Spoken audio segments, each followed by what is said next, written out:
Whenever a large-scale construction project is started, the question arises, what is the environmental impact? It's no different in case of Tesla Gigafactory 4.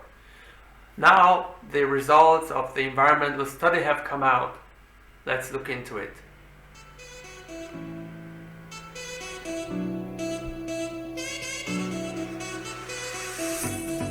Hello Planet, you're watching SRD Planet.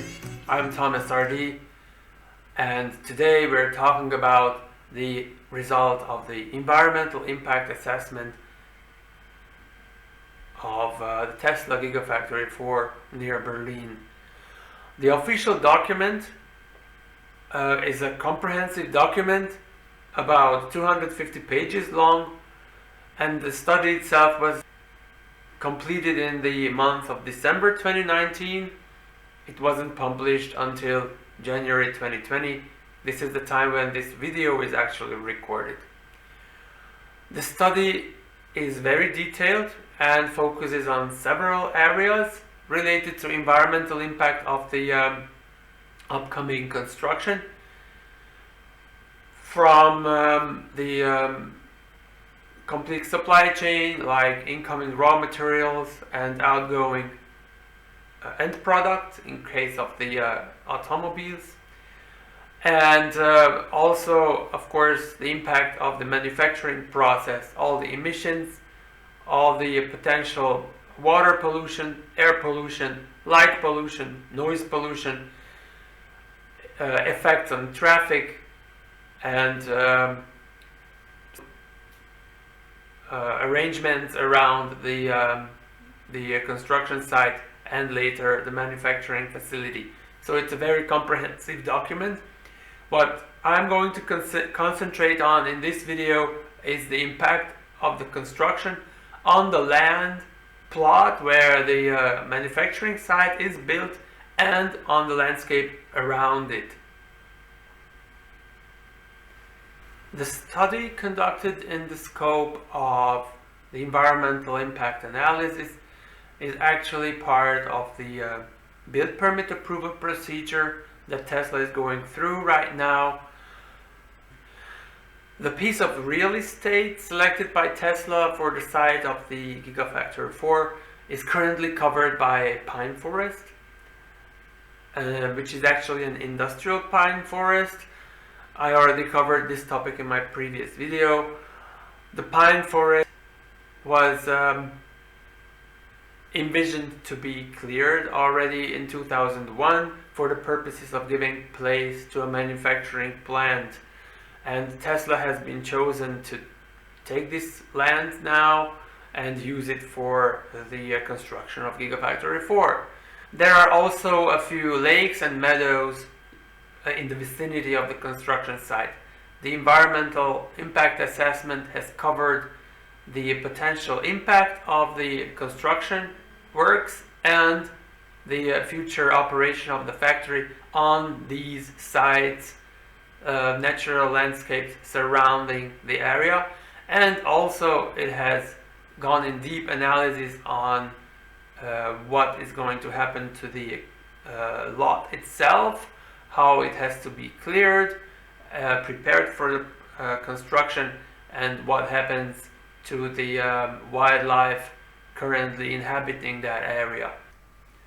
All in all, the EU environmental regulations prescribe a lot of measurements that Tesla is required to meet or be within tolerance with in the areas of emissions, pollution, vibration, impact on noise levels, air, and even light pollution.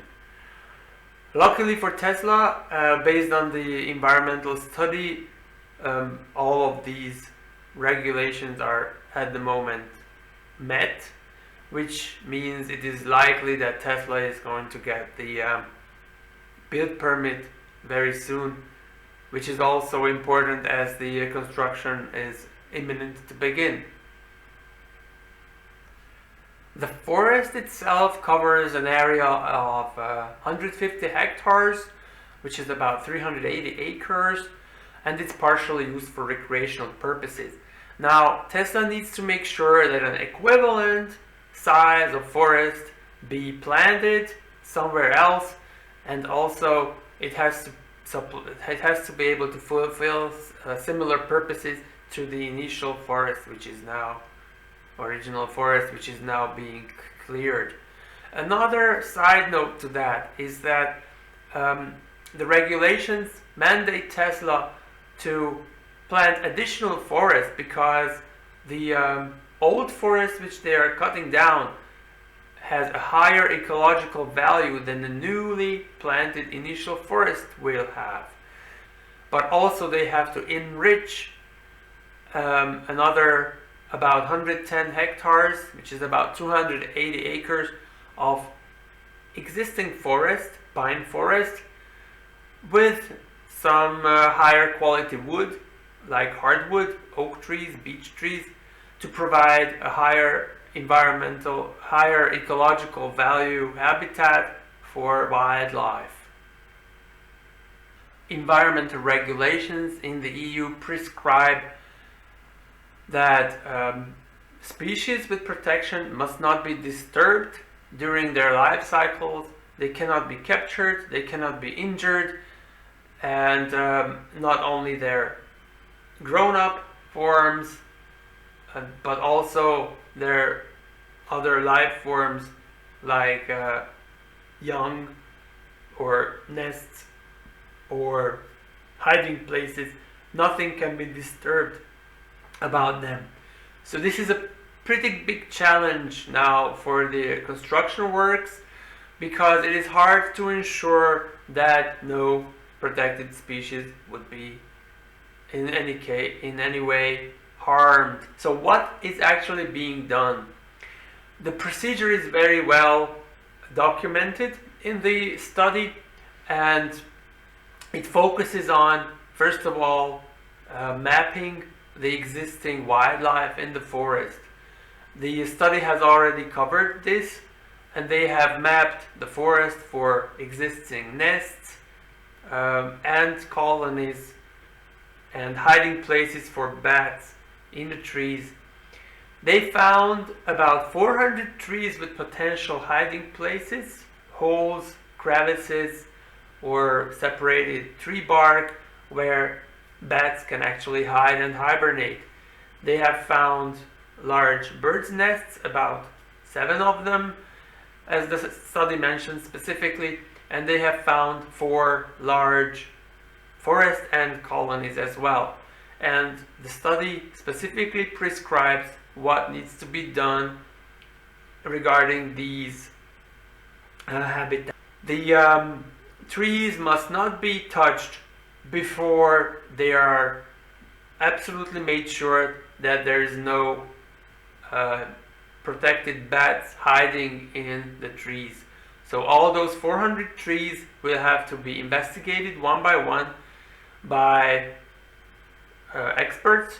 They have to climb up on the trees, they have to look into those crevices and holes, taking mirrors and flashlights and endoscopes and whatever have they, and make sure that any bats hibernating in those places be collected and transported safely to a artificial hibernation area until this.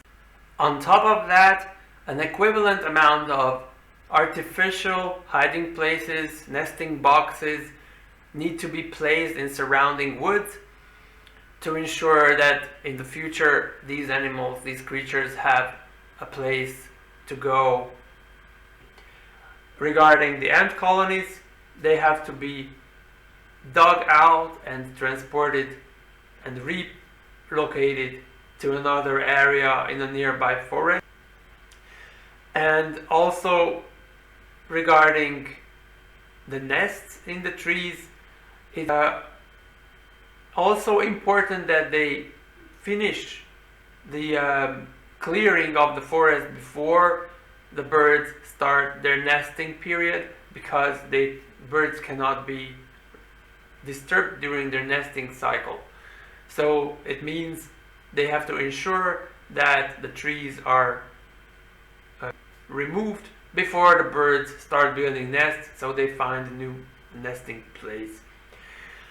There are also reptiles living in this area. They found about 10 hectares which could be suitable for reptiles, lizards in particular, and it is also prescribed, these 10 hectares or about 20 acres, that they need to clear this area without uprooting the trees, and they have to build structures in a smart way to lead these animals to certain places where they will collect them later.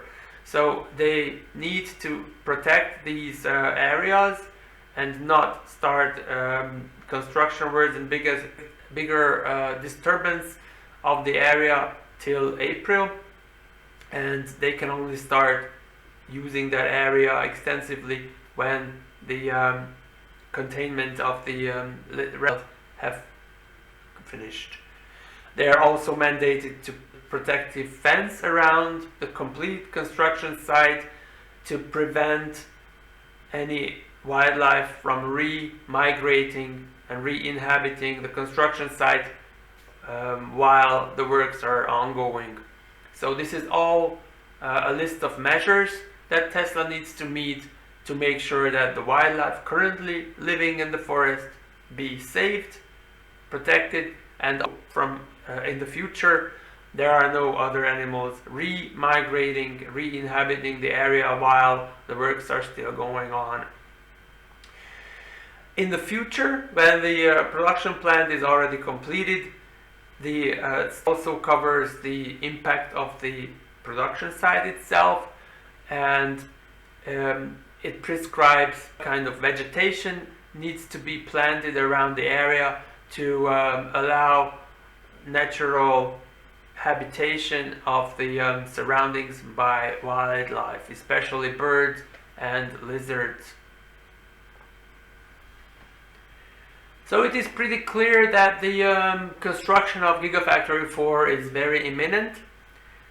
They are required to finish the clearing of the forest till the end of February without uprooting the trees, and they are mandated to do all these protective measures and relocation of the wildlife till the end of April, so construction can proceed without disturbing the protected species living in the area. With this, I have reached the end of this video. Thank you very much for sticking with me to the end. I hope you have found this information useful and even comforting to you regarding the impact of the construction on wildlife. And I hope you make your comments in the comments to the video in the comment section. I would like to know what you think about this, and whether you have any questions and requests regarding future videos. Thank you very much for watching, and see you next time.